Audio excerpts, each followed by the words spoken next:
Oh no! Oh my God! No judgment for sure. You guys, I have a disclosure to make. I'm here and I'm not here. Magic like that. I'm actually in advanced course right now with Larry Pearson, and Larry is leading for Georgian community and Europe. It's our third day. It's the final day, Sunday evening. Well, it's Sunday night over there now, and I have him now on the other screen, and I'm heavily involved in that, just supporting the community over there. So I'm here, and I'm really committed that we get the experience that we get, and I'm not going to be here fully present. So I will turn off my camera so that I'm not a distraction. However, I have half of my face over here towards you. Okay. You'll be able to listen to it later and get something. I will. And that's what it is. I'm not bringing any morality in that. It's just, what's so. And that's what's there. And I'm super excited you're all here. So here we go. SheRises Visionary. It started with that, just tiny idea. And I'm so glad that all of you are here. Alisa has presented already. Tira has presented already. I mean, I have, Catheryne, you're coming. And I just really, in my vision, all of us get to do that. Yes. And contribute and just really spend that hour just being together.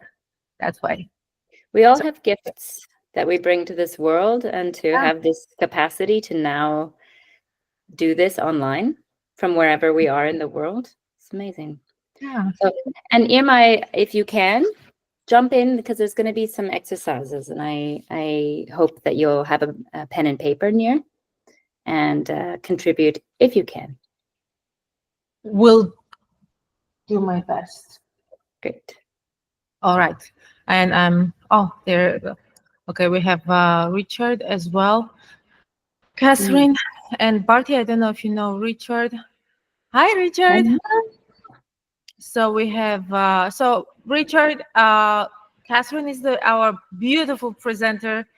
She's for those of you who don't know, she's actually my classmate from ILP in Europe, from US. She'll tell about herself, but she's just magical human being. That's all I can say. Thank you. And, then we have Barty, and Alita, who's hiding behind the screen, and Alisa and Melissa and Tira, all of you, and Jay. Nice to meet you, by the way. And I know you, by the way, because guess what? There has been some coaching calls that I was present to. So I know all about you. No, I don't really. But I'm super happy to see you guys all here. And it's all yours, Catheryne.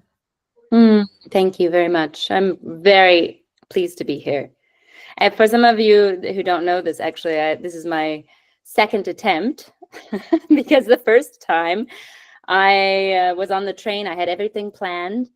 And then I didn't realize that there was a time shift that had happened not here, but in America. So now I'm here, and I'm excited that, we have 8 people. I'm going to wait another minute because there is a couple people I'm looking forward to having here. If you guys can change your names, I would love it if you can. Let's see if I can do it for you. No. And for those of you off camera, we will be doing some exercises, and it would be wonderful to have you on camera if you can. I'm not off camera on purpose. For some reason, my camera is not working. I think I probably have to reboot my computer, but if I reboot, then I'm going to lose you guys. Reboot, and then we'll start. And is it going to take more than a minute to reboot? It shouldn't. Okay, I'll reboot real quick and then come back and see. Okay.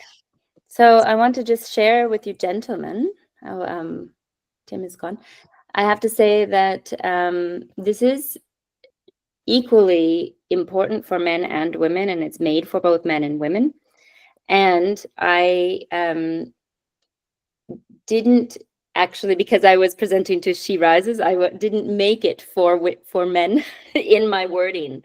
So what you will see is there's going to be a lot of she and he distinction, but I hope that by being here, you feel very seen, and also you get a glimpse into how it is for the feminine, and as we are looking at the masculine as well. So, and that you are equally. I mean, my goal in being here is to have all of us seen equally and honored. So, please excuse the wording, and it will be changed next time. And Thank you, Catheryne. Thanks for being here, and thanks for leading. I'm super excited. And I know you. If you're ILP, then I really do know you.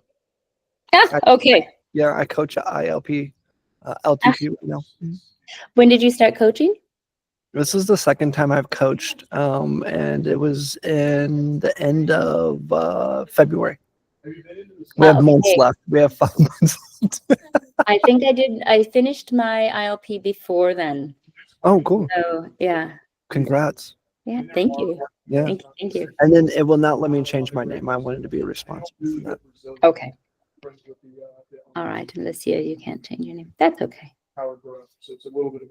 All right, so let's get started. Let's see, this is my first time presenting on Google Meet, so I did do a run through already. Let's make sure. There we go.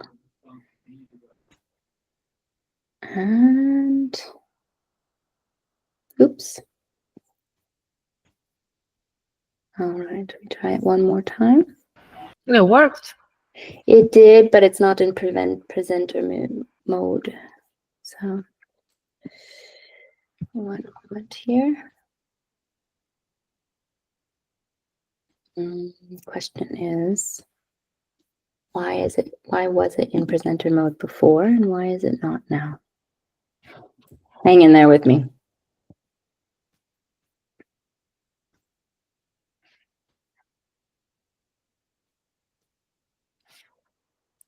All right.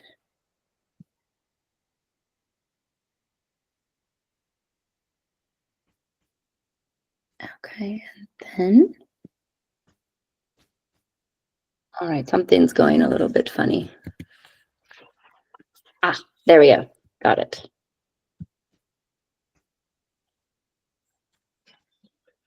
Move it over here.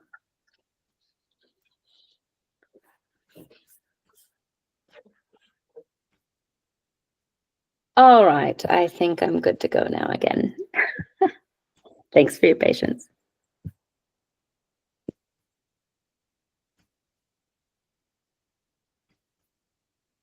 All right.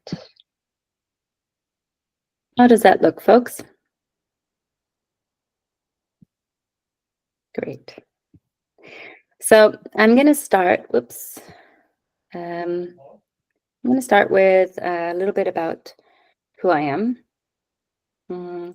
I am a transformational relationship coach, and I do it through polarity and helping people to see how they can communicate differently with their partners through a masculine-feminine communication style that has really rocked my world and many other people's in my life.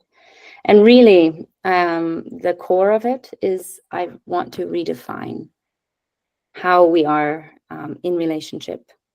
And I want to unlearn, I really mean it when I say unlearn generations of misconceptions around love. Things that we didn't get from our moms, our dads, they didn't model it for us. And underneath all of that, I want to see the world change from strife and making each other wrong to really being in partnership.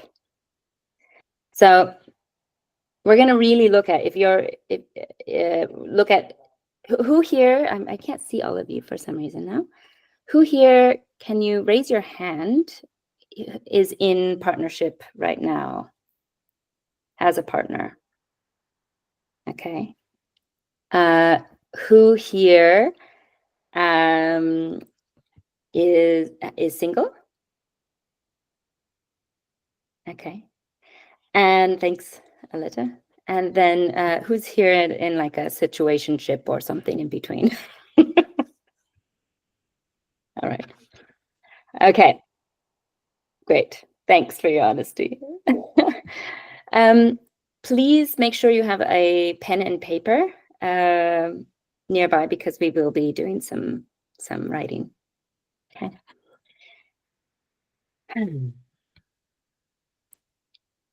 This is me. A little bit about me. I grew up on a farm in America. I now live in Germany, but I originally started loving the land, loving the animals, playing my violin to the whales. My mother and father were both very loving, and my father left when I was 12 for another woman. And that made a big difference in my life. But up until then, they were pretty good. But they didn't model at all what it meant to be in partnership. Here you'll see the first part of my life. For the last 25 years, I have been a Suzuki violin teacher. I've performed all over the world. You'll actually see the little girl in the middle there with the purple. She's now my stepdaughter, and she's also below there. And but I've built a music school here in Germany. And just to give you a little sense of the joy that I get on a day-to-day basis, I'm going to show you something that I saw. Can you see this little boy? Okay.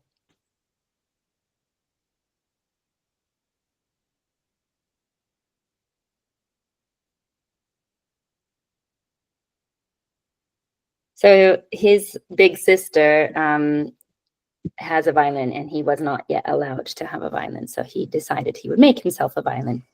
So that's what I did for the first 25 years of my career. And now I've been coaching the parents, and I've been coaching the children. I start them as early as 2.5. And originally it was, I want to make the world a more alive and stable place through giving children confidence through music.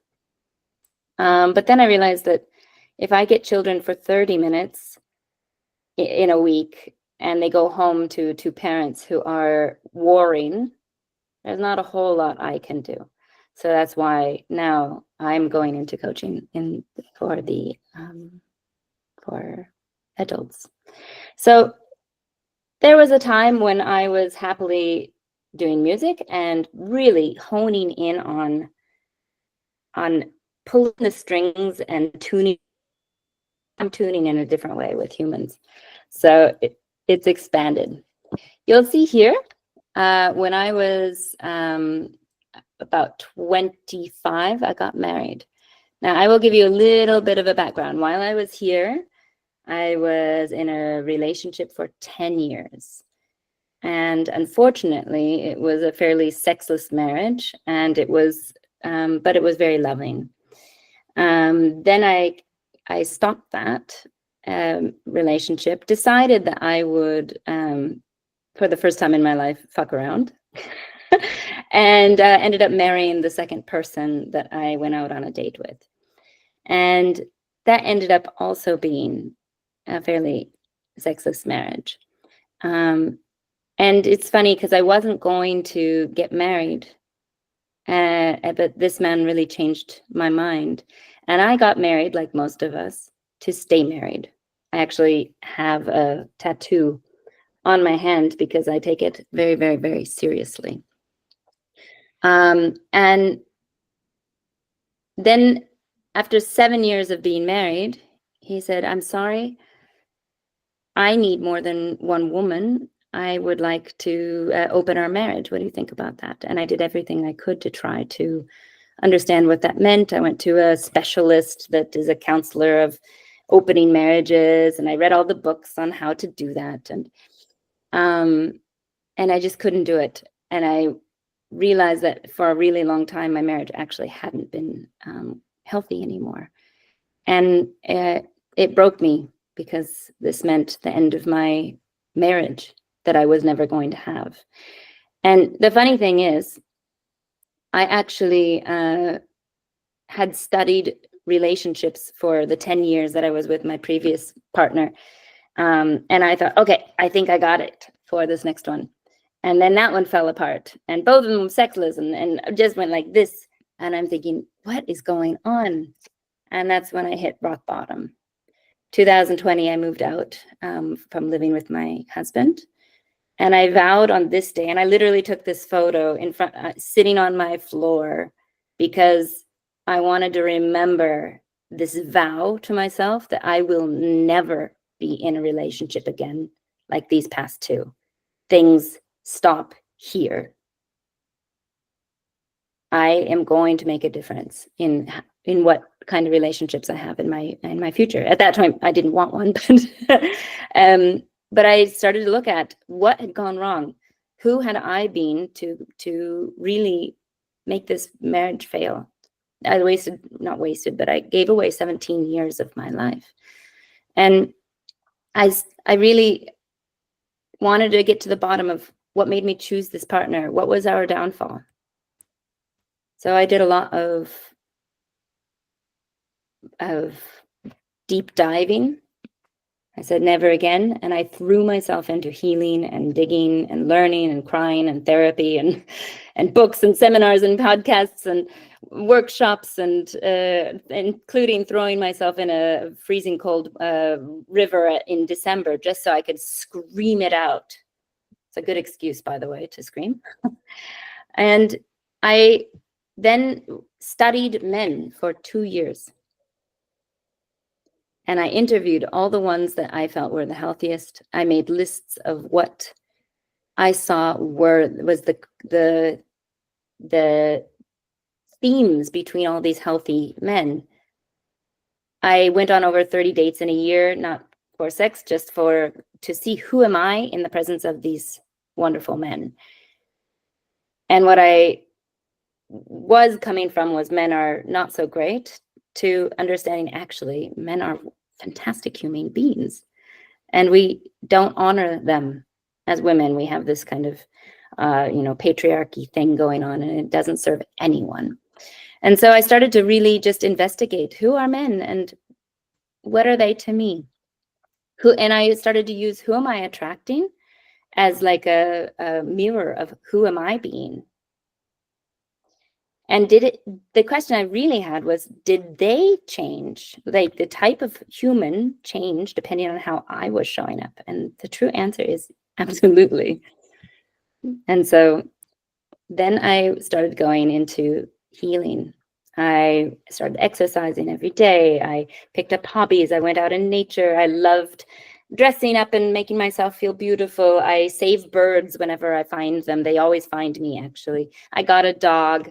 And I worked really hard, and I learned who I am and what my gifts are to give to the world, and not just give myself to anyone who also likes me. Woohoo! No, I'm worthy of so much more than that. And what did it get me? One of the most beautiful relationships it is the most beautiful relationship I have ever had or ever dreamt of. And like I said here, I really didn't think it was possible for me. And when other people would talk about their beautiful relationships, it was like, yeah, for them, sure. But as I learned, as I grew, I saw that there are skills that or tools to keep me balanced and help me grow, so that I can match to someone who also is growth filled and a good partner, a fantastic partner. And just like learning an instrument or becoming a carpenter, it is all learnable. And it just takes awareness and self-responsibility and a whole lot of practice. And a whole lot of failure too, and a lot of patience. The problem is, you're smiling. Yeah, a lot of patience. The problem is really, where do we start? There's so much information out there. So hopefully I give you some tips today that give you a sneak peek into the iceberg. And here is really my mission. I want to restate it again. I want to live in a world where it is the norm, not the exception, that a couple are in deep respect, honor, and devotion of one another, and raising the standards of what it means to be in a human connection, so that generations to come, there's a shift. And how do we do this? We start with you. You create this environment within you. For those of you who are single, please develop this before you get into the relationship. This is what I've learned, is it will pay back in dividends. And those of you already in a relationship, I have a wonderful message that you might already know. It comes from Esther Perel, one of the best relationships coaches in the world. And she says, most of us will have 4 or 5 different marriages in our lifetime. Hopefully, most of them are with the same person. So this is a sentence that I want to share because we can recreate our relationships. We know this, and no matter where you're at, I know that through polarity and masculine and feminine communication, this is a deep rabbit hole that can really give a lot. And it's just a set of skills that can be learned and practiced, and tools that will nourish a new way of relating. And what you will end up feeling is really authentic to yourself, and cherished and desired and heard and honored. Free. A lot of men that I've worked with, they say, God, I feel free. Even though I'm in a monogamous relationship. I mean, maybe they're not, but for the ones that have been afraid of monogamous relationships, have said, I'm afraid because I didn't want to feel unfree, and I can still be free in a monogamous relationship. And that's a new experience. And really, this is, it goes both ways. All right. This is a quote that I want to just bring up very quickly, because we really are born in relationship, and we are wounded in relationship, and we can be healed in relationship. And most of us think, oh, we need to heal ourselves before we get into relationship. Sure, there is some things you can do, but it's in relationship that the deepest healing comes. And I'm here to give you some tools before you get in a relationship, or while you're in it, to really up the game. So really quickly, I just want to check in with all of you. Can we turn our microphones on one after another? And can you give me about 1 minute of what's your name, where you're from, and again, what's your partnership status? And what is one thing you would really love to walk away with knowing and feeling in your soul after this presentation?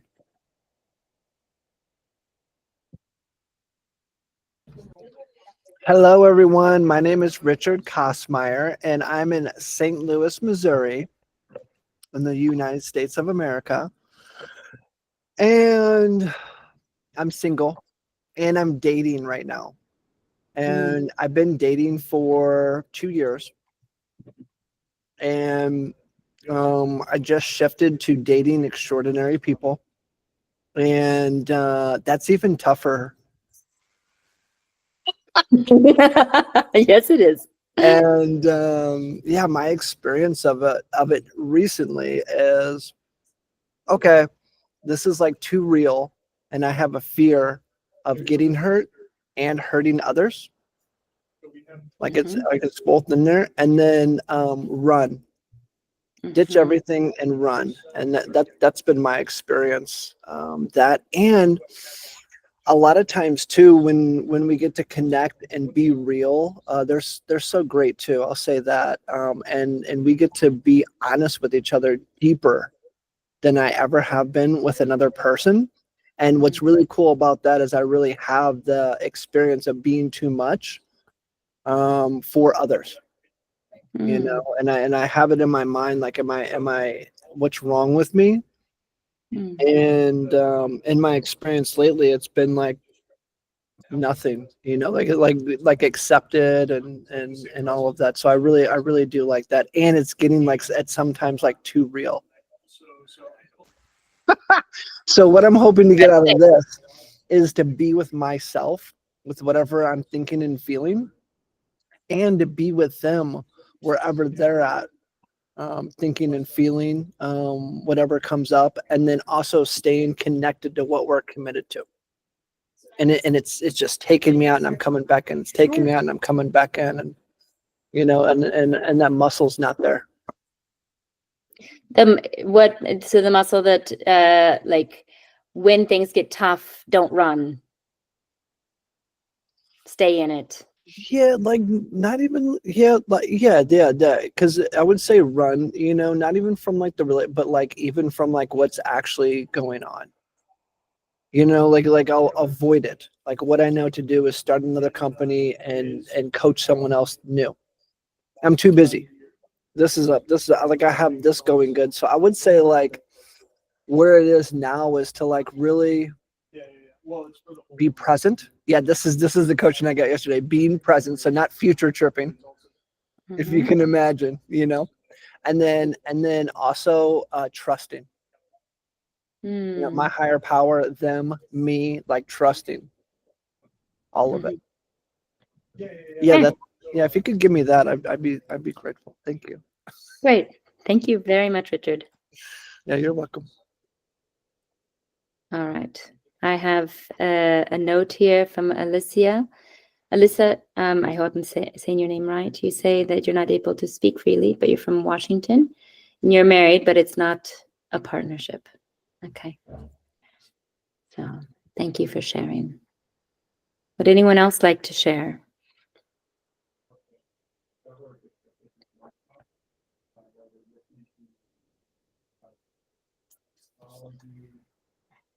No? Okay.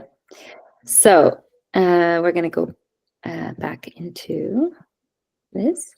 I would like to just take a very short moment for us all to just sit, if you can do this, and take a couple of deep breaths. We're going to close our eyes and just take like 3 minutes, maybe less, okay? And do a meditation to ground ourselves. Because we're going to do some pretty deep work here pretty soon. And so closing your eyes. Make sure that your microphones are off, actually, before you go much deeper. Turn off your microphones, can make some noise. Once you've done that, go ahead and close your eyes, if you wish. Take some deep breaths, and we're going to take 3 big breaths in a moment. And perhaps what you're going to experience while you take these deep breaths is you realize, yes, what I've shared is what I would like to get out of this presentation, or actually something else comes up that is more important or equally important. Something might bubble up. Remember it if it does. I'm going to take you on a very small journey. I want you to really go to a moment when you were happy, where you felt good. Find this in your body, in your thoughts, in a moment in time, perhaps even where you feel a little bit turned on or giggly inside. Maybe you also feel it is grounded. Maybe it's in your mind, maybe it's in your body. If you can find it in your body, go ahead and put your hand on it and make it bigger, expand this, because we're going to use this later. I want you to feel pleasure or something like it, something positive if you can. Perhaps you haven't felt a lot of pleasure in your life lately, and that's also okay. Perhaps it's just something small, like the pleasure you got when you drank your morning coffee or tea. Whatever it is, sit with it and magnify it. I want you to pull it up your spine, making it bigger. Take a deep breath in, expanding that pleasure somewhere. And on the out breath, letting go of whatever needs to be let go. One more in breath. Expanding that pleasure, letting go. Maybe on this last in-breath, if someone was looking at you, they would see you a little bit magical looking, a little bit tingly.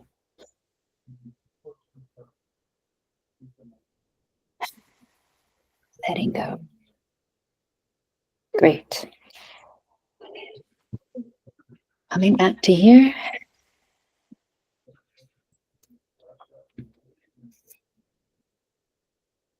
All right. So,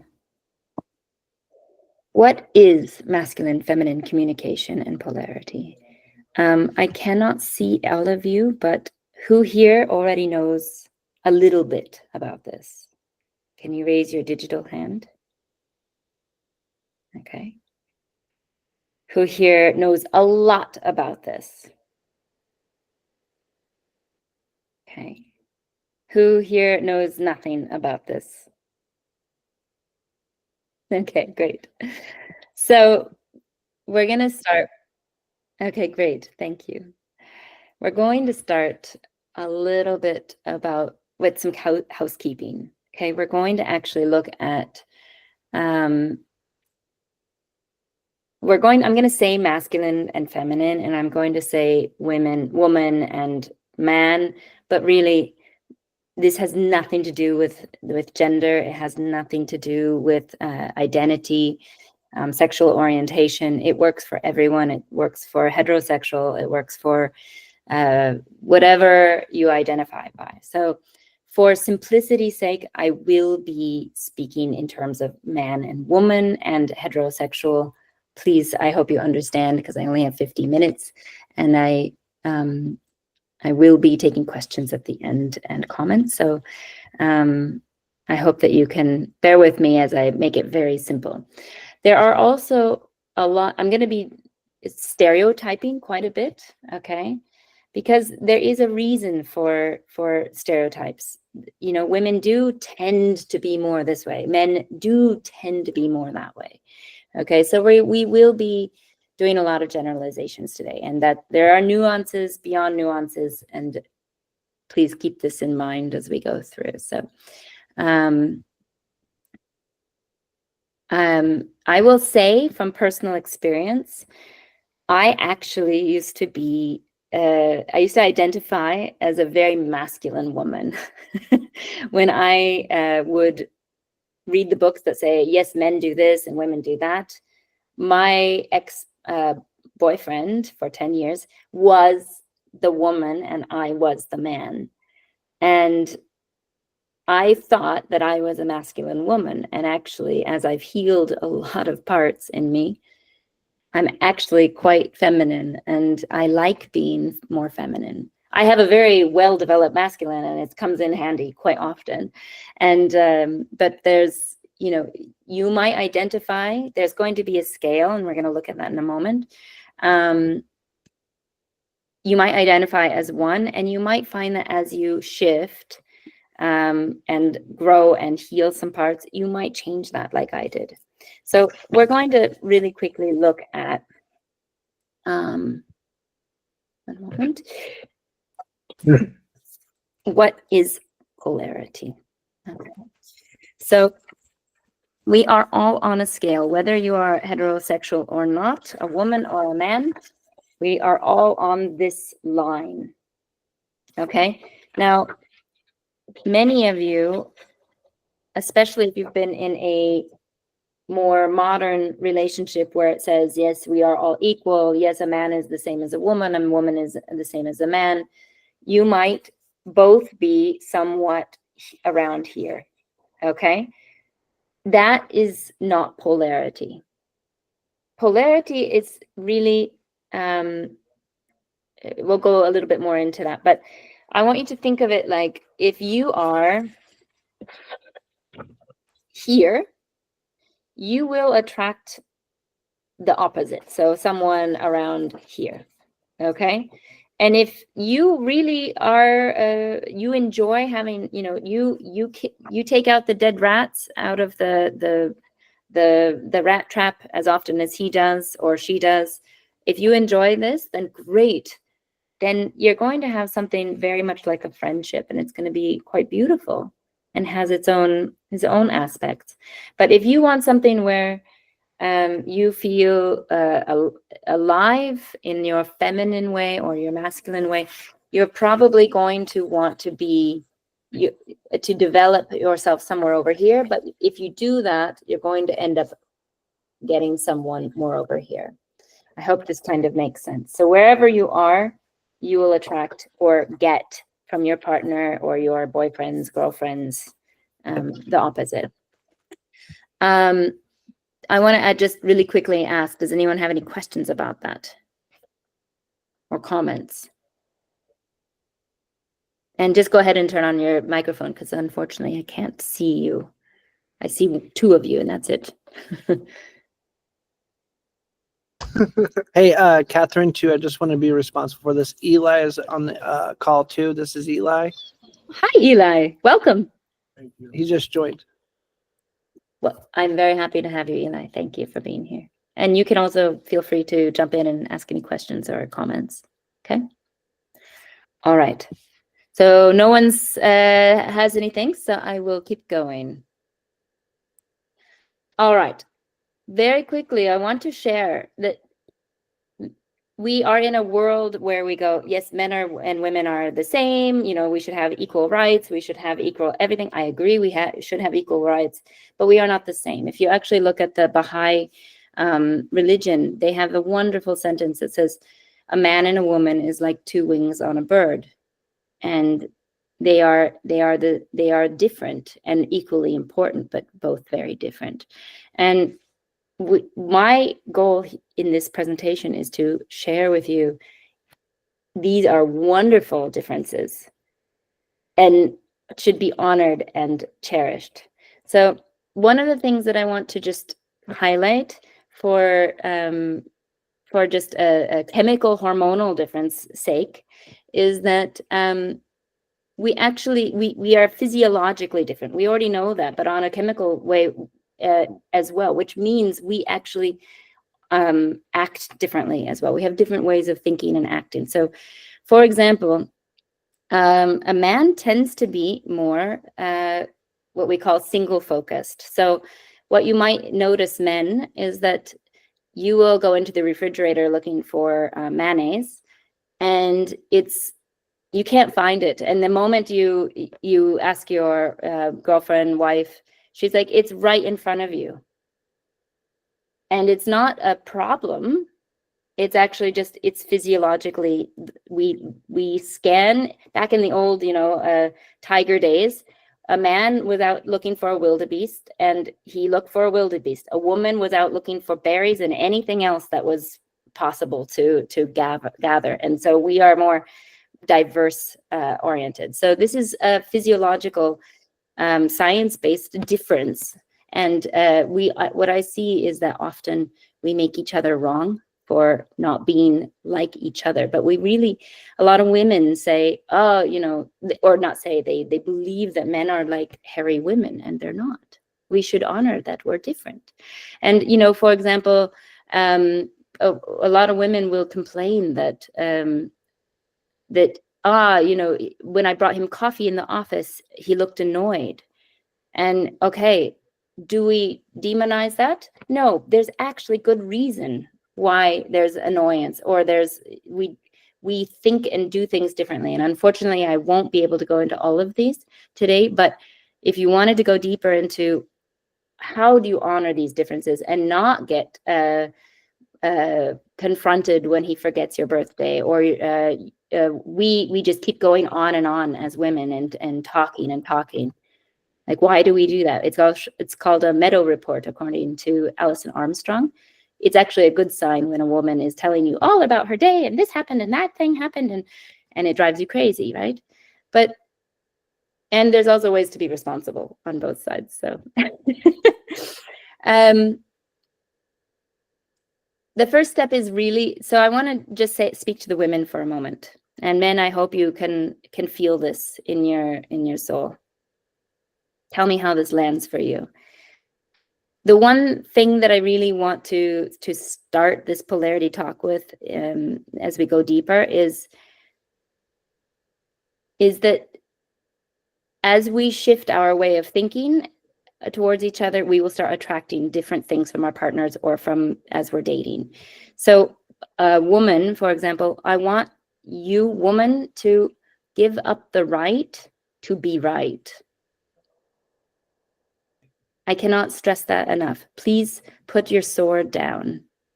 And then next time you think that a man is misbehaving, please consider that he has good reasons to do everything that he's doing, and come with curiosity.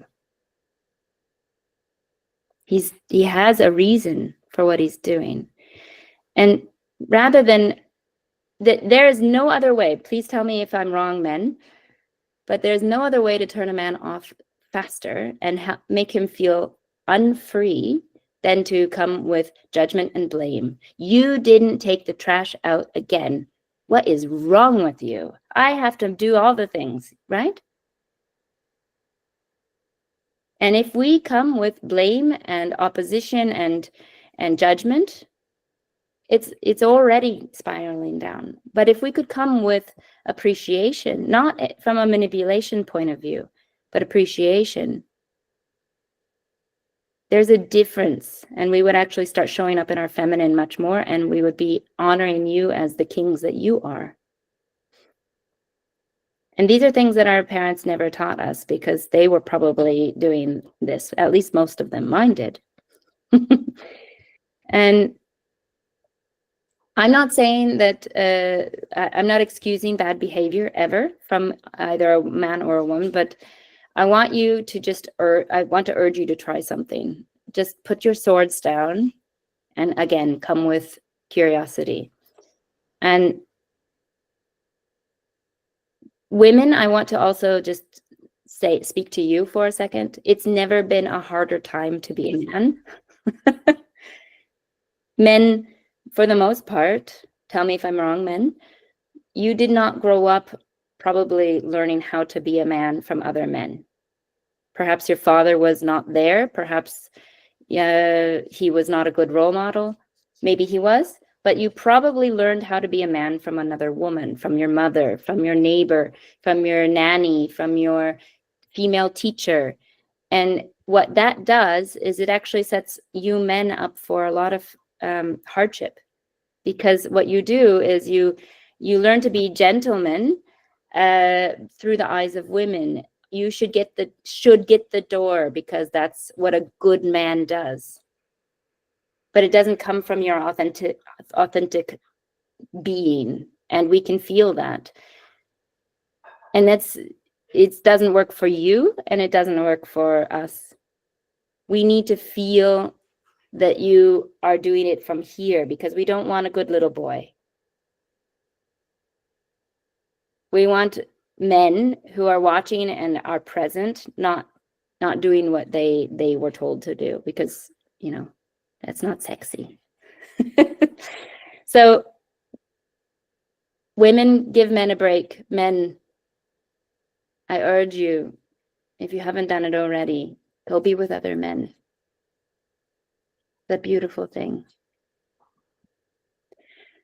Very quickly, I'm going to say a couple things about polarity. Polarity is simply being, okay? We have these two circles here. There's the masculine side, the feminine side. There's the out of balance feminine that you'll see there. There's the out of balance masculine. Then there's the kind of centered. You'll see it's awareness, it's respect, it's balance, it's synthesis, it's freedom. You'll see that masculine energy is typically more focused, more grounded, more decisive, and purpose-driven. You know, you have something a little bit more pointed on your body than we have, you know, and it's there for a reason, for all different, for your whole life. And it gives you direction. And feminine energy is more flowing generally, and expressive and intuitive and nurturing, and it brings emotion and creativity and the ability to really receive and respond. It's a beautiful magnet that pulls each other together or pushes each other apart. So really think of two poles, north and south, and there's a difference that creates this beautiful spark and chemistry and connection. And it's, if we can keep this and curiosity alive in ourselves, women, you will really feel love and be loved, and the men will feel your love through your nurturing that is cyclical. And we actually can imagine that a woman is like the beautiful vine that's growing and giving this beautiful scent that everybody enjoys as they go past. And the man is really the trellis or the stability that holds up this beautiful vine. And the two need each other. One cannot be without the other. So why would you want polarity in your relationship? I'm just going to very quickly go over it. One is you really maintain attraction.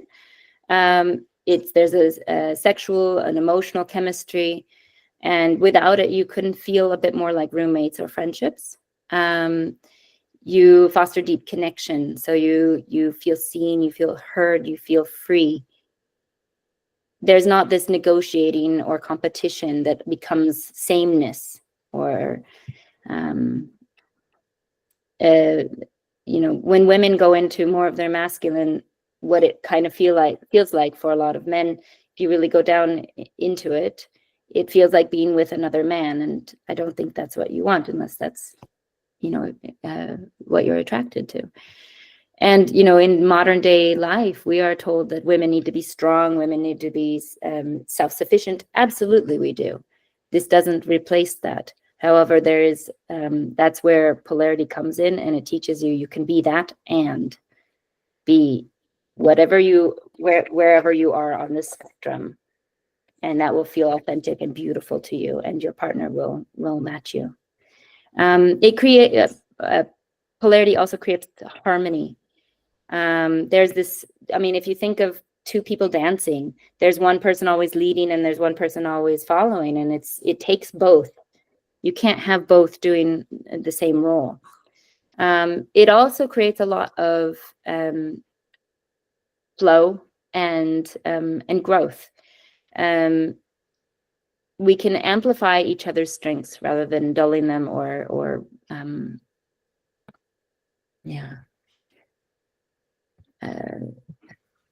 dulling our own. Now, these are all stereotypes, but you don't need to be stuck in one or the other. It's about bringing really your full self to the relationship and appreciating the dance of the differences between each, and that creates intimacy and depth and aliveness.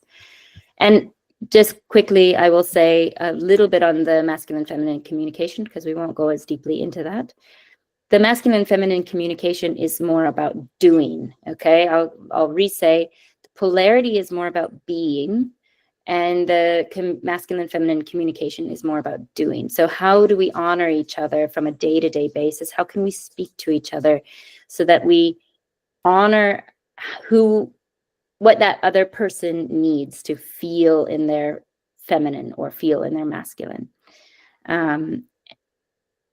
Okay, moving on. Be, do, have. To some of you, that might be a little bit backwards. But when I went from down in the hole, not doing well, deciding I am never going to have a relationship like this again, it was really a understanding that I have to be something, and then I will do differently, and then I will have differently. And this, we need to start with ourselves. Now, there is a plethora of things we can do to increase polarity, and I won't be able to cover them all. But there are 6 things I'm going to give you, okay? And we're going to start with the 5 less important ones, and then we're going to spend more time on the most important one at the very end, okay? So now I'm going to speak again from the feminine perspective, because I thought that I was only going to be presenting to women today, but men, I would really love your feedback on this, because I've already run it. I'm coming from a vast amount of experience of knowing and reading and understanding men, and I'm wondering if I encapsulate this well, or if you would add anything. So the first thing that I want to just give you to create polarity, to keep polarity alive, is please, please, please, women, be honest. If he asks you how you're doing, he's asking you how you're doing because he cares. And he wants to learn that when you are doing these X, Y, and Z, it means ABC. Help him learn you. Tell him the truth from your perspective on how you feel, So, for example, my partner today said, "How are you feeling right now?" And I remember with my ex-husband, I was like, "Fine, I'm fine." And I think men, you've heard that from your women probably quite often. "I'm fine." It doesn't help anyone when you do that. Help him learn you and share what you're feeling in that moment, because he's taking his precious breaths to ask, "How are you doing?" because he cares. Number 5, taking a good look at how do you manipulate. Now, men, you do it too, but women, we are masters of it. We manipulate, and I'm sorry. And I'm sorry. And I will say that again, I'm sorry. We will say, here's a piece of chocolate. Would you like a piece of chocolate? And there's something behind it of, if I give him a piece of chocolate, he'll like me more. And then maybe we'll go out on that date again. And then, well, maybe then he'll pay for dinner and that would be fun. And it's often not, we're not being our full authentic selves. We manipulate. So women, please take a look at what kind of things do you do to manipulate. I used to manipulate my ex-husband quite a lot. I didn't think I was until he said, "You are so manipulative." And I went, "I am not." And he said, "Yes, you are." And I looked, and actually I would say, "So do you want to go to the park today? Because it's really a nice day and we really haven't been outside, and it would be nice to go with you." And actually what's under it is, I want to go to the park. Do you want to go with me? Why don't we just say it that way? Number 4, I want to urge women to be his safe haven. What does that mean? Again, put your sword down and vow to never gossip again. We women can be very bad at that. And if I'm gossiping about him with her, then I'm probably, or if I'm gossiping about that guy over there with her, then I'm probably gossiping about you with them. Stop. There's not going to be any safety if that is part of your relationship. That is not partnership. Number 3, know what you want, not what you don't want. Okay. There's actually, I'm a certified hypnotherapist, and we learned that the subconscious does not know what negatives mean. So if I say I'm a horrible person. I did this on my ex-husband. No wonder we separated. I did an experiment. "Hey, Jonathan, please, when you go out, please don't forget, please don't forget to pick up some milk." And what does he do every time? He forgets to pick up the milk.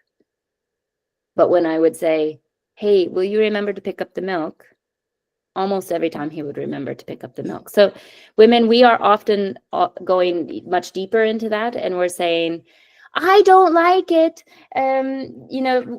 Richard, when you did this thing, I really didn't like it. You didn't take out the trash again."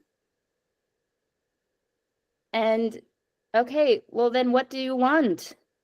What could be much more powerful is, "Richard, would you be willing to take out the trash more often? Because it really makes me feel supported and loved when it's taken out. I'm asking for what I want, not for what I don't want. Yes, I'll do that. Thank you. Thank you very much. Number 2. Correct me if I'm wrong, men, but men want to lead. Not always, but they want to lead. And they want to provide.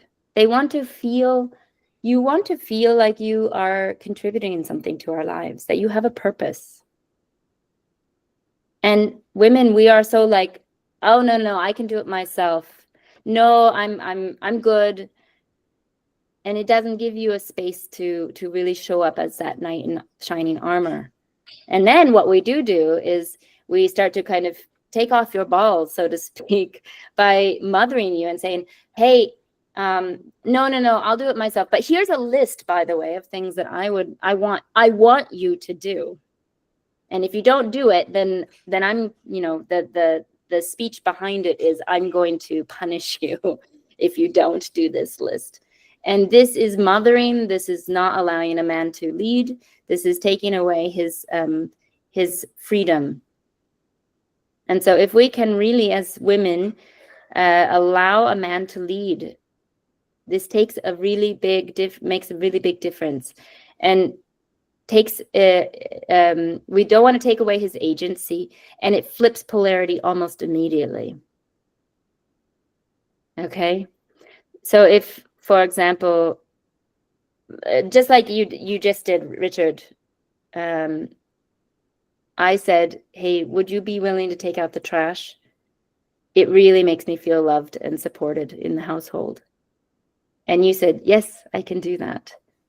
Did you notice how I responded? Yes, you said thank you very much. Yeah, and it was Genuine. full of gratitude. Could you feel that? Oh yeah. Yeah. That was really great. It's also how we respond. It's not with an expectation that now, Richard, you're going to always have to take out the trash or I'm going to be upset. But it's for this moment, thank you. And give all of your gratitude and appreciation in those moments. And a man, you will thrive and love this, will you not? Yeah. Yeah. You feel free, you feel seen, you feel appreciated. Mm-hmm. Yeah, and allowed to be a contribution. Yes, allowed to be a contribution. So again, be honest. How do you manipulate? Be his safe haven. Don't gossip. Give up gossiping. Know what you want, not what you don't want. And let him lead. Okay? Let you lead. All right. Now, moving on. The thing that makes really, and really, tell me if I'm wrong, makes the most difference to attract, develop, and keep polarity is, and this is the one we're going to go a little more deeply into right now, your radiance. Now, I'm realizing that we're almost out of time, so I'm going to go. Is it okay if I go over just a little bit? Does anyone? I'm a need to hard go? stop at 3, and you can do whatever you want. A hard stop at 3, so that's in 2 minutes. Yeah, I had it on my schedule. I'm tight schedule. Okay, I'll go quick. So, one thing that makes the biggest difference is your radiance. Now, you will notice, is this not true, men? If a woman is radiant and in her pleasure and is loving the sun around her, the way the breeze touches her skin, she will move differently because she's in her pleasure. She will speak differently. She will radiate. And that's the woman you will notice walking down the street. And that can be your woman, your wife, that can be your girlfriend, and she can keep that and develop that for the rest of her life. We women, we get a little bit worried that, oh, I'm getting saggy boobs and wrinkles. Sure, we are, and that can still be there. But if we are maintaining our radiance, that youthfulness, that happiness, that joy, that nurturing is going to be there and support you being having that polarity. So for those of you who are able, I would love for women, please look at what brings you back into your pleasure. Okay, make a list. Might be drinking your coffee. It might be feeling the sun on your skin. And make a list so you can come back, okay? And then what is your routine when you come home from the workforce to turn yourself back into a woman? This is a process, okay? And something that makes a giant difference for you and for him. Men, how can you be in the void and be your fullest present selves? This will depend a lot on how much are you in your body and out of your head? What are you doing? So for women, it's pleasure. For men, it's generally, are you going to sports? Are you sweating? Are you doing something to feel your body? And perhaps getting uncomfortable. So when you have that sense of wanting to run, Richard, or to not be with what's uncomfortable, sit in the discomfort. This is how you will grow. You probably already know this, but you can do this. You can practice this outside a relationship by going and developing your muscles and going on a run and getting a little bit more of that burn. Taking yourself out of your head, put yourself in your body. Yeah, Be with really, other men. I want to comment on this. Yes, please. Yeah, because whenever you said that was so funny. I was like, yeah, I do sit in my stuff. Da, da, da, da, da. And what I did is I was actually running for validation from them. Like, hey, I said this, I did this. Now I want you to be okay with it. Totally. Being with it. You know, this is brilliant. Thank you. Yeah, this is great. Yes. And my guess also would be that your cup of having that validation hasn't been filled for maybe a long time from many women. And when you are with that woman that really validates you, you won't need her constant validation because your cup will be filled all the time naturally. You will also fill up your own cup. That's also a responsibility for yourself. Yeah. Okay. Now, this is another one for both men and women. Take responsibility for your own joy. Okay? Do not expect each other to read each other's minds. It's totally unsexy, but I actually have a list on my telephone of all the things that would make me really happy, whether that's a card or a coffee in bed or all expenses paid in Rome weekend with my partner. And he can choose any of, I mean, I just put it in the list and he can choose any of it. And I forget most of what's in there. And when he picks one of those, I'm going to be super happy and be like, whoa, how did you come up with that? And it takes the burden off of the man of like trying to read our mind and like, did she like pink or did she like red? I don't remember. And it gives more freedom and partnership. Okay. So take responsibility for your own joy. Make yourself a list. Give your partner a list. Take yourself out on dates and stop making each other wrong for doing the things that we're doing the best we can. Okay. As a side note, I'll just say for men, again, correct me if I'm wrong, they've actually done studies on this. They said that men would 10 times over go for appreciation over sex. And that was a shocking one for most women. Yeah, depends, I guess, with who. You know, I don't know. And that's a really great point. And I love that you said that too. A lot of the times it's like for me, I experienced this one person I'm talking to, and experienced him. And at first it was a big fantasy of sex. And then after we connected more, talked more, created more, and even when I went down and I visited them and we had a really cute date and it was really fun. And then like whenever like I left and I went back home and stuff like that, it was a lot of fantasy of cuddling, you know, and connection and being with. I noticed that and I was like, wow, that's really different. I love that you're bringing that up, Richard, because actually, a lot of people believe that a good relationship, especially if you're dating, you need the butterflies and the bells and the whistles. But actually, one of the best signs that you don't want boring, but you do want somewhere where you're literally your nervous system can relax. You can be yourself.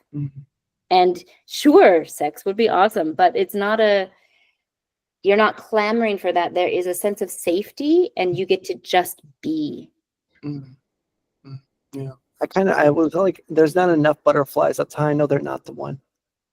Yeah, I mean, and actually, there's a difference between men and women. A woman, we can not find a man attractive in the beginning, and we can have a beautiful, thriving relationship for the next 50 years. Whereas a man, he does need to be attracted from the very start. Wow. All right. So this is actually a beautiful note that my partner left me. He likes to put little notes around sometimes to help me remember that I'm appreciated. And you can get this too. So moving forward and just coming to my last slide here. Masculine and feminine communication, again, is the doing. It's not the being. And well, women, I'm going to speak specifically to you right now. Express. I don't mean irresponsible expression of explosion. I mean, I'm feeling scared right now. Oh, really? Says the man. And that is his opportunity to save you or to be there for you. And you're not saying, I feel scared right now, to manipulate or get him to say anything. It's presenting what is there. I am expressing, I feel scared right now. Oh, why are you? And then if he asks why, then you are free to share. Don't share before the offering of, oh, why? Otherwise, you're just using him as a trash bin. And then say, I'm feeling scared right now because we're not going to see each other for a month, and your daughter is showing up, and I'm afraid that our relationship could fail in that amount of time. And then he gets to fix it and be like, actually, there is a couple of days in my calendar that I'm actually here, and then there's you know what, I could send her to the babysitter, and then we have this weekend. And he can probably fix it better than you can, actually. And you'll feel so much love and taking and feel so seen. All you had to say was, I feel scared right now. And share, not from, hey, I need you to go and, I don't like that you're going away for a month and that your daughter's here and we're not going to have any time anymore. I'm so frustrated. This is not a way to keep polarities and to communicate as a partner in a partnership. To say from your heart, I'm scared, because that's true. Opens up communication from a feminine perspective to the man, and the man gets to welcome her into expressing or not. So women, please express, communicate from what you feel, not from what you want. I want you to take out the trash, Richard. Okay. Or I can say, hey, did you know that when you take the trash out, when you took the trash out yesterday, I felt so joyous. It's ridiculous. I know it's just trash, but I felt really happy because it was one less thing I had to do, and it's stupid, but I feel so loved when you do that. And again, not saying it from manipulation and expectation that he does this again and again. Just how are you feeling in this moment? The next thing is, women, you need to receive. And men, one of the greatest gifts you can give us women is to make it safe for us to receive, allow us to receive. We actually do want to receive. When you say, hey, I want to take you out for dinner, you know, most women are taught that, oh, okay, well, then that's going to mean he wants something, or I have to pay for dinner next time, or I need to, I don't know, rub his feet.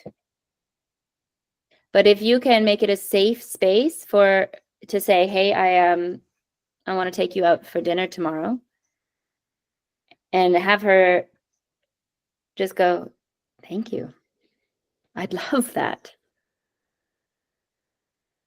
It honors both of you. Women love to receive, and I believe that men, from my experience, love to provide. And receive women generously, graciously, and enthusiastically. Don't hold back and be like, thanks for the dinner. If that's how you feel, great. But like when my partner takes me out to dinner, it's like, oh, that was awesome. Thank you. That made my whole week. And I don't hold back. And then women care about catching him doing things right. Not just doing things wrong. You didn't take the trash out again.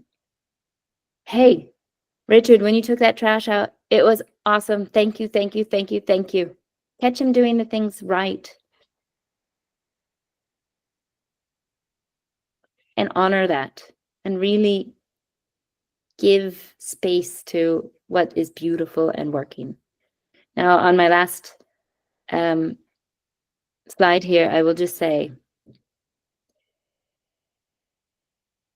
I do not want to be remembered as a woman who was always exhausted. I do not want to be remembered as a woman who was always stressed, always busy, always rushing, always holding herself together and pushing through.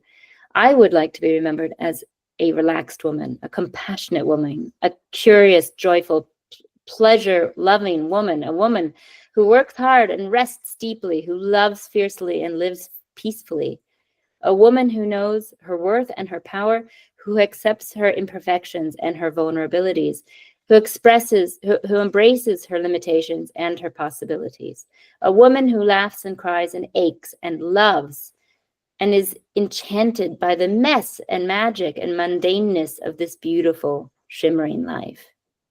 And I believe that if we embody more and more of the masculine and feminine communication, and from a polarity perspective, this is how you will transform as women and men. You will feel like the kings that you are. So I urge you to look deeper into what you can do to be more of your authentic self. How can you, and for those of you who are single, one of the best things I ever did was I said, okay, I would like a man like this. And I had a list. Okay, who do I need to be authentically, not twist myself in knots, but authentically, so that a man like this would choose me and that I would choose him, of course. So don't just show up expecting other people to be something for you. You also need to step up. Like you said, Richard, you're finding a new type of woman when you're dating right now. And you said it's a little bit more tricky. Because my guess is that it's causing you to have to step up. And it's true. The type of person you probably want your husband, your wife, your new boyfriend, girlfriend to be will need you to step up. And one of the most beautiful things I'm experiencing again and again after 2.5 years of being with my partner is that people say, oh, you guys are so great together. Like, they go out of their way to tell us that. And it's easy, and it's really fucking hard. It's easy because we don't have this clash, but he calls me out on my shit and holds me to a standard that is quite beautiful. That is a standard that I want to be. And I do the same thing for him when I see him being lesser. And it's not from fixing, it's from, I love you and you love me, and we're going to do this together. So start looking at who do you want to be in your marriage, in your search for another being to have in your life. Start embracing the differences and let each other also live fully and live. No changing, just being. But change perhaps how you are communicating and how you're interacting, but only from authenticity point of view. I've gone over by almost 20 minutes now. I apologize. And I wonder if anyone has any questions or any burning desires they want to ask me or talk about. Yeah. Thank you, first of all, Catheryne. It was amazing. And even my physical body was resisting this everything, the truth that you shared. And it's a gift, being unknown for me. And now I realize where I am. And I really want to grow up in my relationships. And even it's painful to look into the mirror and see yourself. Where are you? On the other hand, it's an opportunity to grow. And yes, thank you for this gift. And then I'm going to communicate to you with the future steps. Thanks. Yes. And if you want any support, reach out. I am helping a lot of people I have a system to help you manifest your Great. future partner, and it's pretty awesome. And a lot of this that we're talking about right now too, underneath it all, you have to look first at what are your beliefs around the opposite sex or the person that you're wanting to attract, and clear that first. Thank you. You are the great one. Thanks. Appreciate and it. then get clear on what you do want, not what you don't want. Yep. Thank you for sharing. Thank you. Did I just join at the very end or what? Yes, you did. Yes, yes. Welcome. Everyone. How was it? Oh, wow. It was great. Awesome. Yeah. Thanks, guys. Any other questions or comments or thoughts or things you want Yeah, whenever to you look at? yeah, thanks. And I get that I just cut you off a yeah. little bit. And Irma's frozen. She might be Amazing.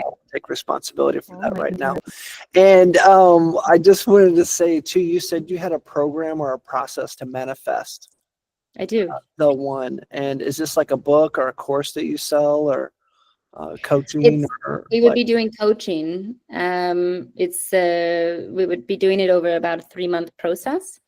Mhm. And we'd be going quite, I had one person say the other day, she says, this is hard shadow work, looking at some things inside that and she's a coach herself, and but there's a whole process I take you through on Oh yeah.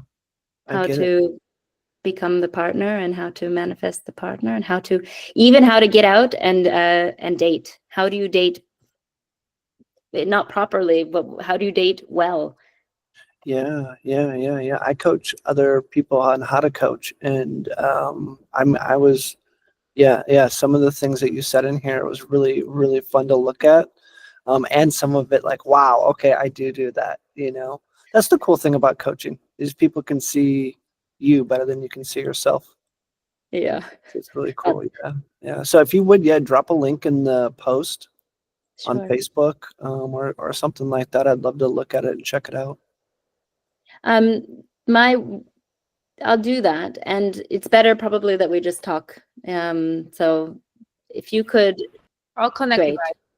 guys. I'm in the process of revamping my website, so it's not up to date with my product and what I have to offer. Yeah. This is the last place I went coaching at. You can imagine. But it'll be the most meaningful area in which your life will expand and turn itself on its head. Oh, If you find 100%. Yeah, it's the darker spot. Like it's like I always think of it as a fourth dimension jump. You're back 2 spaces because you're sweeping everything under the rug, and then now you'll be up 2 spaces, so you're going 4 spaces. Insane slingshot. Yeah. And then there's the slingshot of, okay, now you met the person. Now what do you do with that person now that you have them? That'll slingshot even further. All the fun stuff, huh? Uh-huh. I can't wait to watch, guys. I apologize again. I was not here. We just finished the session. So wow. Oh, good. I will watch it, and you and I, Catheryne, we have a call that's a standing one that I'd love for us to actually commit to. Do we have any other questions or burning desires? Burning desires, plenty, but depends on what. I mean, that's an open question there. Polarity, how long have you guys been married? That's where it's thought. We've been together almost 30 years. 30 years. Yeah. And would you say you have a polarized relationship, or how did you find yourselves in the conversation that we had today? I think for me personally, I think we went through the cycles, the various ones over time. We found ourselves, I did anyway, because I was finding myself at the various stages of that scale that you spoke about. And I think at the moment, we're probably quite near here because we all want the same thing going forward.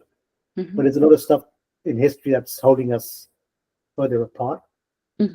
Right. So at the moment, I think where we are, it's probably towards the centers. We want to be where they are. I still have a bit to work on. Martha's been doing a lot of stuff on herself. She's been doing a lot of stuff with Landmark, and she's done phenomenal with that. And I've still got room to grow, right? Going forward. So I think we're not at the extreme ends. We're close together. We just have a path outlined. The steps are slow. Great. I love how he says that, oh, I have more work to do than she has, but it's like, yeah, okay, we both have a lot of work to do. Because a lot of the stuff that we spoke, the six steps, I know Bharti was noting down frantically, but a lot of the stuff that you mentioned, she is doing that, right? So, and so to me, when you're saying like, well, can I make an example of that? Actually, I can't. Because, she's already been working on that and coming from a good space. Right. And I think she kept nodding and saying, that's you. So then I caught myself saying, I'm making him wrong, which is something Arba's coached me on a few times. So yeah, like I'm working on that side of things. When you said, what do you want out of this? What I want is a deeper connection, acceptance, and patience in my relationship. And then true to the earlier points when you were saying that, that there are times when you just want to be left alone. Men just want have that focus of doing this. Don't distract me. Yes, not even with a cup of coffee. They'll be like, what do you think about this color for the wall? I really don't care about that wall at the time, this moment. But yeah. Yes, I'm slaying the dragons right now. Don't you see? Yeah, and even though you said talking about exercising. Yes. Yeah, when I'm in downstairs in the gym, right? That's where I am. I'm not worried about anything or anything. I'm not concentrating on solving the world's problems because I don't really care at that point in time. That time is my time. You're in the typical masculine void that actually feeds your soul. And women, men, you want generally to have freedom and void and emptiness, and women, we tend to want connection and to be filled. And what I hear from you, Bharti, is that you want that connection. Yeah. And there are ways to meet each other so that both are fulfilled in wanting space and wanting connection. Yeah, I think that's typically where we are at the moment. I encourage him to always, like, if he wants to skip, and he'll be like, oh, but you're doing this, do you need me or something? I'll skip my exercise. I'm like, nope, you go down, you do your thing, I'm fine. If I need you, I'll wait for you. Don't worry, just go. So we're now at that stage where it's a bit more like, okay, no, don't worry, I don't want to make you wrong, or nobody's wrong. Or if we start yelling at each other, it's like very quick to, okay, what's going on here? We're getting to that partnership that we're speaking about, but it's still it's taken a long time. It's a consultancy at the moment, right? We're not perfect partners, and we still have, when you have a third party consultant involved, that's where we are at the moment. You still have disagreements, contracts still being signed. We'll get there. Well, actually, you won't. It's a ever evolving, but but it's beautiful that you are in it together. And if I may give a little tweak to your, hey, stay, go do your workout. Yeah, please. Yeah, there's if you want to communicate from a feminine perspective, it would be to boost his masculine. Would be to say, I love that you're willing to skip your exercise to be with me right now. I feel so loved that you would actually consider skipping something that you love and I know you need for me, and do what feeds you, and thank you. Yeah, that's really nice, Catheryne, to hear. And you're right, because we've been together since I was 21, he was 24 when we got married. And we've been together, I was 18, he was 21. Oh, wow. And we grew up in this culture where, men and women don't say pleases and thank you to each other. And like you said, we were not taught anything, to be honest. And as we've grown, I hear a lot more. He says thank yous, and he says thank you for this, or thank you for that. And I'm also adopting that now. But it's sweet how you said it. I think we will be adopting that a bit more. I think I really liked hearing that. And I think some of the way you phrase it removes that whole need to be defensive. It's like, like you said, is there a reason why you didn't take the trash out? And now I have nothing to be defensive about. Well, let's say you didn't take the trash out. Mm-hmm. Well, I forgot. No, it's like, well, I just forgot. I'm sorry. Yeah. Right? Someone just the way you're phrasing it takes out. I mean, I personally see that. I can, if I was asked that way, my response would be totally different to what it would be normally. Like, yes, actually, there's an example that stuck with me when I was learning masculine feminine communication. The trainer, he says, it's a funny example, but he says, my wife, we had a baby and she was in her masculine, and she'd be like, hand me a diaper. I have two choices. One, to say no. Another, to say okay and follow her lead.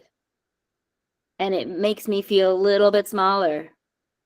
The second, but if she authentically expresses, and not from like again, not what's the word, manipulation or expectation, just I can't reach the diapers.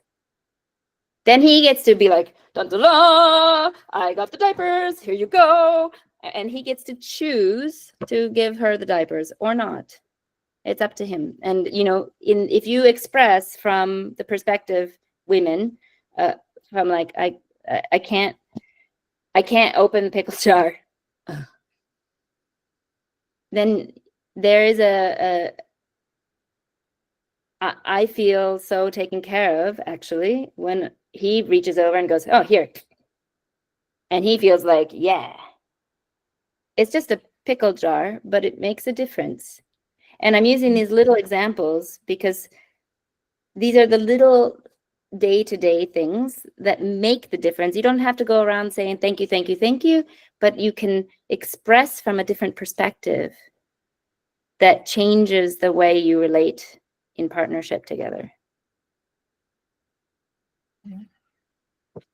It's definitely a shift in my mind. I feel it.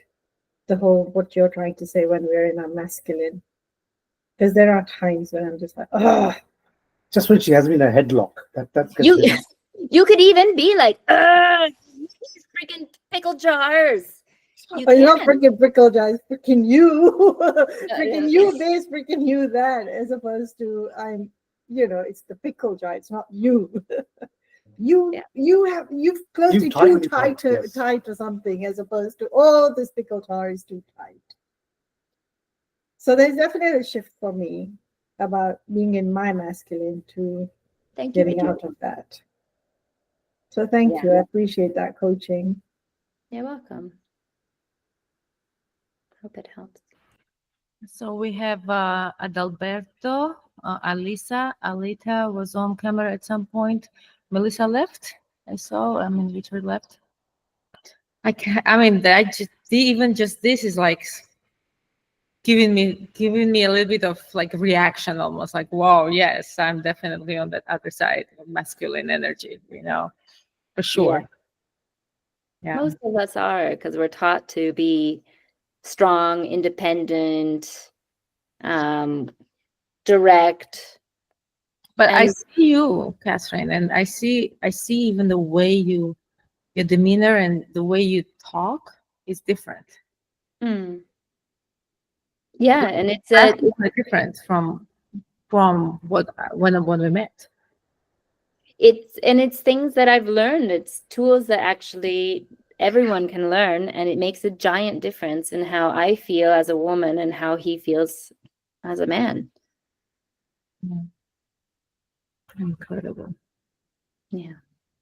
Well, thank you so much. I can't wait to see this. I'll put it on our channel. So, and then I'll post it in our group, and I'll actually post it on Facebook as well, so that everybody gets access to it. Thank you. Thank you for making this possible. Oh, my pleasure. Thank you, Catheryne. Thank Thank you. you, Alma. You're welcome. Nice to meet you, Jay. You too. Nice Thank to meet you. some of you, even. Bye, you guys. Bye. Bye. Please. Oh, please stop it.